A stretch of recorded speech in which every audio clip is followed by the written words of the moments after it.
जय हिंद।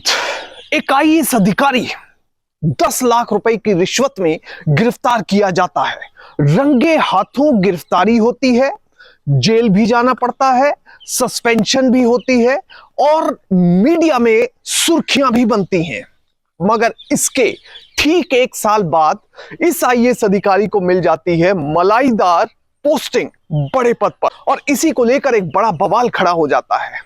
इस केस के बारे में बात करेंगे, पर सबसे पहले आपसे अपील कि आप बड़ी संख्या में हमारे वीडियोस को देख रहे हैं पर चैनल सब्सक्राइब नहीं कर रहे। अगर आप इस वीडियो को देख रहे हैं तो फौरन चैनल को सब्सक्राइब कीजिए, बेल नोटिफिकेशन ऑन कीजिए, वीडियो को ज्यादा से ज्यादा शेयर करें और इसके साथ ही अपना कमेंट देना ना भूलें।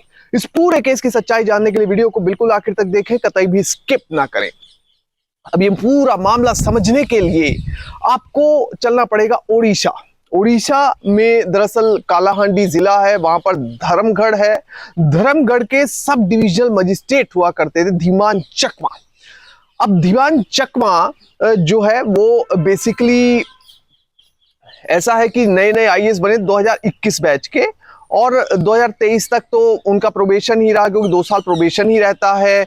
उसके बाद जो है प्रोबेशन के बाद आईएएस अफसर पक्के बनते हैं, मगर वो भी नई पोस्टिंग ही मानी जाती है। अब इनकी नई पोस्टिंग एसडीएम के तौर पर धर्मगढ़ में हुई थी। अब धर्मगढ़ में पोस्टिंग होने के बाद वहां पर एक स्टोन क्रशर ने आरोप लगाया कि उसे कुछ दिनों के बाद पता चला कि एसडीएम साहब की नजर मेरे स्टोन क्रशर पर पड़ गई है और वो कभी भी स्टोन क्रशर बंद कर सकते हैं। और स्टोन क्रशर का काम ऐसा होता है कि वो लीगल भी होते हैं, इलीगल भी होते हैं। मगर जो लीगल स्टोन क्रशर है उसमें भी कई बार कोई ना कोई रूल फॉलो नहीं भी हो रहा होता, तो इसलिए स्टोन क्रशर वाले डरते भी हैं कि यार पता नहीं कौन सा नुक्स निकालकर मेरे स्टोन क्रशर को बंद कर देगा। अब हुआ यही, इनको पता लगा। उसके बाद ये पहुंचते हैं सीधा आईएएस अधिकारी के दफ्तर में, एसडीएम साहब के दफ्तर में, धीमान चकमा के।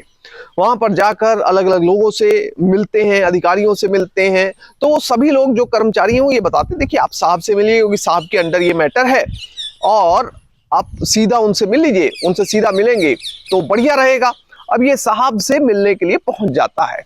वहां पर जब जाता है कहता है सर मेरा स्टोन क्रशर आपके इलाके में है, आपका पता चला है कि आप शायद बंद करना चाहते हैं। साहब ने यह कहा कथित तौर पर रिपोर्टेड फैक्ट के मुताबिक, हमें कोई प्रॉब्लम नहीं है आपके स्टोन क्रशर से, मगर आप इसको ऐसे ही चलाते रहिए, मगर हमें पैसे दे दीजिए। 20 लाख रुपए की मांग कर डाली। अब जैसे ही स्टोन क्रशर के मालिक को यह बात पता चली, उसके कानों से धुआं निकलने लगा कि एक नया आईएएस अधिकारी, इनसे तो उम्मीद करते हैं कि ये न्याय देंगे, ईमानदारी से काम करेंगे, ये ऐसे कैसे कंडक्ट कर रहे हैं। बहरहाल ये व्यक्ति अपने घर चला जाता है। वो कहता है साहब देखते हैं, मैं करता हूँ कुछ ना कुछ अरेंजमेंट।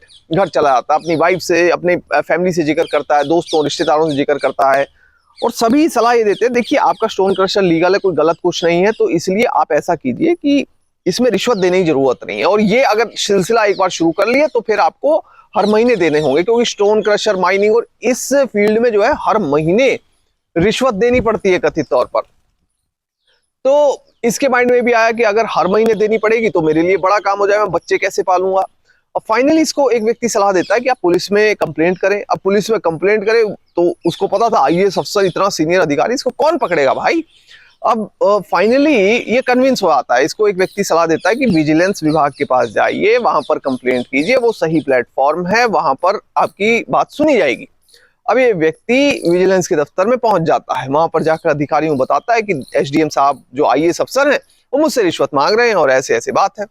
अब जब ये बात पता चलती है विजिलेंस के अधिकारियों, उनके भी पैरों तले जमीन निकल जाती है। इतने सीनियर अधिकारी को हम कैसे पकड़े, वो गस्टेड अधिकारी हैं, कैसे सीधे तौर पर हम उनके खिलाफ कार्रवाई करें।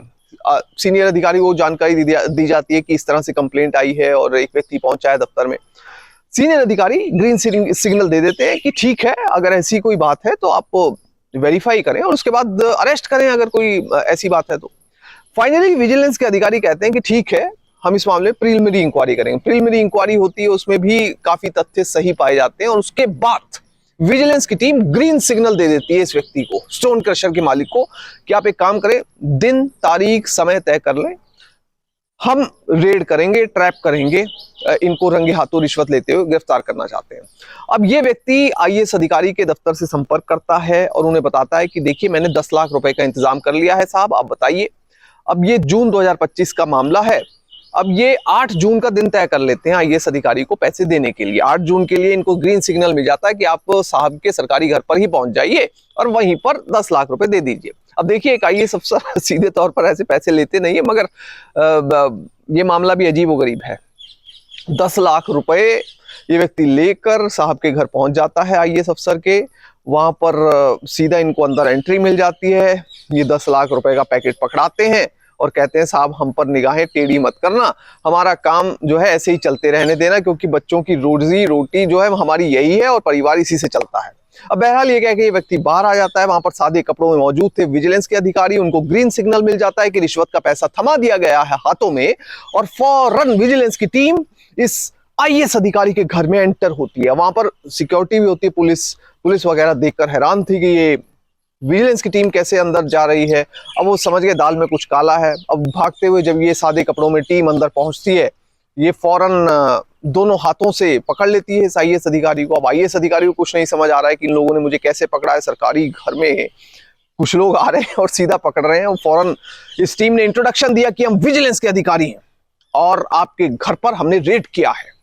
अब फौरन जो वो 10 लाख रुपए देके गया था उस पैकेट को चेक किया जाता है, तो वो 10 लाख रुपए वैसे के वैसे वहां पर मिलते हैं। इस अधिकारी के जो हाथ हैं वो सॉल्यूशन में डाले जाते हैं ताकि चेक किया जा सके क्या इन्होंने रिश्वत ली है, वो भी गुलाबी हो जाते हैं। तो यानी रंगे हाथों इनको गिरफ्तार किया जाता है। अब फिर इस अधिकारी के घर पर सर्च शुरू हो जाती है, पूरे घर को छाना जाता है। तो घर से 47 लाख रुपया कैश बरामद होता है। आप सोचिए एक एसडीएम जिसकी तनख्वाह तकरीबन 60, 70, 80 हजार रुपया होगी, उसे घर से 47 लाख रुपया बरामद हो रहा है। मतलब आप सोचिए 80 हजार में घर चलाना उस लेवल पर मुश्किल हो जाता है 90 हजार में, और ये साहब 47 लाख रुपए घर पर रख के घूम रहे थे।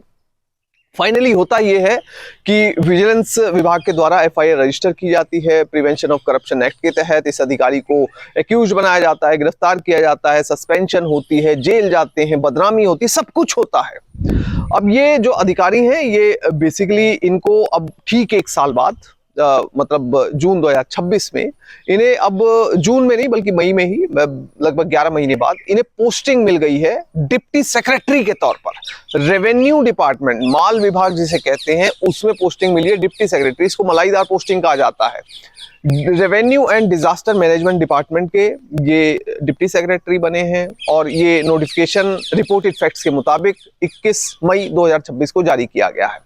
बहरहाल इस अधिकारी की अगर बैकग्राउंडिंग की बात की जाए तो ये उड़ीसा में पहले इंडियन फॉरेस्ट सर्विस के अधिकारी रह चुके हैं 2019 बैच के, और जो है मयूरभंज के बारीपाड़ा में इनकी पोस्टिंग रह चुकी है, वहां पर भी अच्छा काम कर चुके हैं। इस दौरान ये यूपीएससी की लगातार तैयारी कर रहे थे, आईएएस अधिकारी बनना सपना था, तो इसलिए साल 2021 के बैच में इनका सिलेक्शन हो जाता है और आईएएस कैडर इन्हें अलॉट हो जाता है। और देखिए किस्मत की बात यह है कि ओडिशा कैडर ही इन्हें अलॉट होता है। आईएफएस भी ओडिशा में ही थे और अब आईएएस अधिकारी भी ओडिशा कैडर में ही बन गए।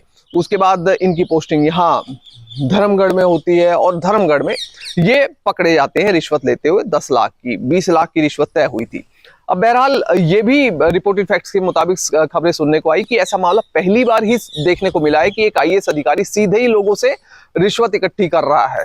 नहीं तो क्या होता है कि बड़े अधिकारी आमतौर पर ऐसा देखा गया है कि वो दलाल रख लेते हैं बीच में, मगर यहाँ पर दलाल की कोई जरूरत ही नहीं, सीधे आईएएस अधिकारी रिश्वत खुद ही बटोर रहे थे। बहरहाल ये मामला सामने आने के बाद इनके पर इस अधिकारी के ऊपर कार्रवाई भी की गई, मगर अब जब उन्हें एक मलाईदार पोस्टिंग मिली है, एक बड़ी पोस्ट मिली है, तो उसे लेकर कई तरह के सवाल खड़े हो रहे हैं।